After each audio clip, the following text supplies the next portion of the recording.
Ladies in white there, lady in the red there, gentleman, lady there, and right, yes. To the conference, I've been people here. I came 20 years ago, 7 months ago, came to see. I had a lady behind there who's been taught, and I'm sure they touch on the Muslim passport. It doesn't necessarily mean all the time. I've got 4 questions, 2 of my own and 2 I'm asking on behalf of somebody else. One is, can anybody tell me what the noise from the car sector will be? Because there wasn't anything on the council website, it was only a report on that. Especially people living in the district. Also, have we had a report back from Yorkshire Water about the proposed work on this wall? The third question is, can there be some clarification of the timescale, given that last year was expected the building would take 4 years, and this summer it's reduced to 2 years?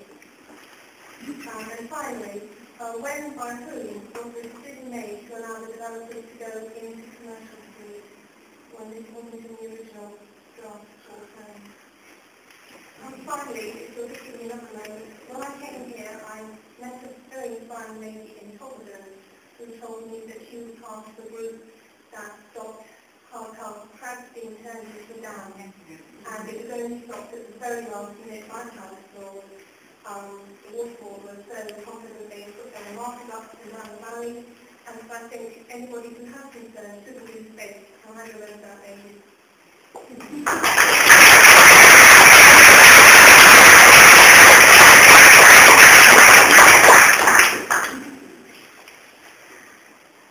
My name is Hilary Myers.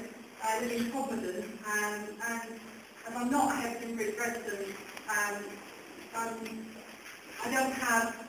haven't come to a conclusion. I haven't come here to come to a conclusion, because it's the people who live in this town that have got to live with the development of this development as it goes ahead, and if you know what I mean, while it's in progress and subsequently. But I have made a few observations coming here tonight. I'm a motorist, and I do frequently visit Hexham Bridge, and I have noticed over the last few years that it has become more difficult to park. And I was interested by what Adrian Rose said in his introduction, that the people surveyed, 66% came out in favour of a multi-storey car park. Clearly that is a popular view, that would be helpful to have in the centre of Hexham Bridge. And I really share the views I've heard tonight concerning the scale and impact of this. Certainly in the couple of years it's going to take to complete. It's incredibly frustrating travelling up and down the valley as it is. The roads are narrow, there's often delay, there is some roadwork, getting in and out of Hexham Bridge is awkward, and there's no way that this isn't going to be painful if it goes ahead. So I really do completely sympathise with that view. And I also, somebody here I think said we're going into a period of economic recession. We can't escape from that. There will be some impact on business, and I hope that councillors considering this as a planning committee later in the month will take that into account. However, the design of the building, I haven't heard much against the design of the building I expected to hear tonight. The flavour of people's objections have been other than that, with one or two exceptions. Personally, I think it's exciting, I think it's forward-looking, and I think it is sensitive to the local built environment. And we've used our imagination to think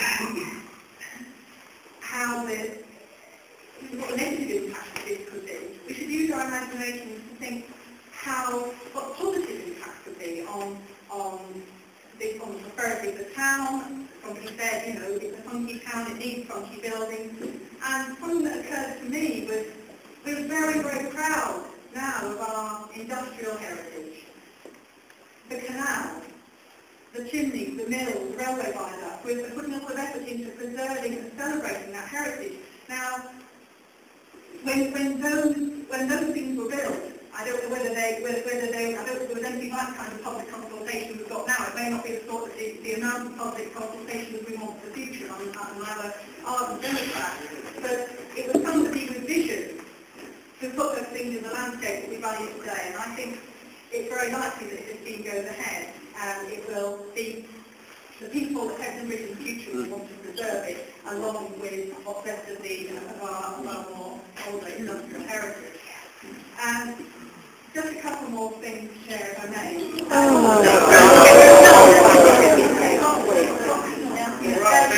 No.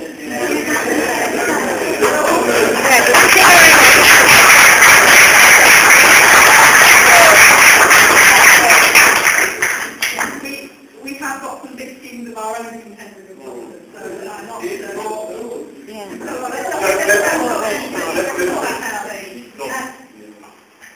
James Fletcher, I think, has been a bit on the defensive tonight. I don't know him well, but I have worked alongside him in the Upper Valley Relations. And I don't think there is anyone more committed to the heritage and the prosperity of this town than James Fletcher. And I don't think that we can put him in the bracket of nasty property developers, because this man is born and bred here and absolutely loves the heritage and wants to see this town prosper. Thank you. I would say people to go with Gwen, turn up to the meeting, let your views be known. I say, I don't goodness. Thank you for that. Gentleman there, then gentleman there, lady there. Thank you very much. Trying to say it right. 200 yards away from where the new development would be. Sorry, I just apologise. I did arrive a little bit late actually. I was met by a good police on the park outside, which I think to have summed up the anger by a lot of people here in the room. But one thing that just really concerned me is the lady mentioned over there about the Yorkshire Water, the flooding issue.